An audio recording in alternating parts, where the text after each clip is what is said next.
Welcome to Let Me Fix This. Enjoy the video. In this video, I will show you how to make caramel pudding. First, ensure you have all your ingredients ready: sugar, water, milk, eggs, and vanilla. This classic dessert is surprisingly simple to master with the right technique. We'll start by creating that beautiful golden caramel, then move on to the silky smooth custard. Get ready to impress your friends and family with this delightful treat, perfect for any occasion.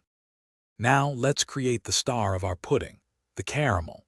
In a saucepan, combine 1 cup of sugar with 1/4 cup of water.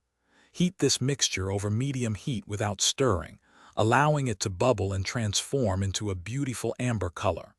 Once it reaches that perfect golden hue, immediately pour it into your individual ramekins.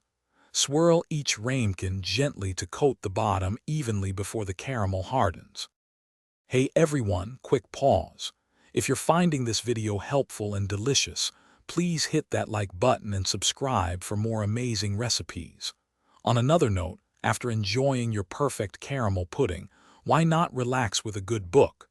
I highly recommend the new Kindle Paperwhite for reading anywhere. Check the description below for a link to grab yours and discover other great deals.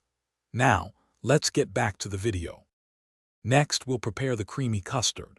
In a bowl, whisk together 3 large eggs, 2 cups of whole milk, and half a cup of sugar until well combined. Add a teaspoon of vanilla extract for extra flavor. To ensure a perfectly smooth texture, strain the custard mixture through a fine mesh sieve. Carefully pour the strained custard over the set caramel in your ramekins. Bake them in a water bath at 325 degrees Fahrenheit for 45 to 50 minutes. Thanks for watching. If you found this helpful, don't forget to like and subscribe.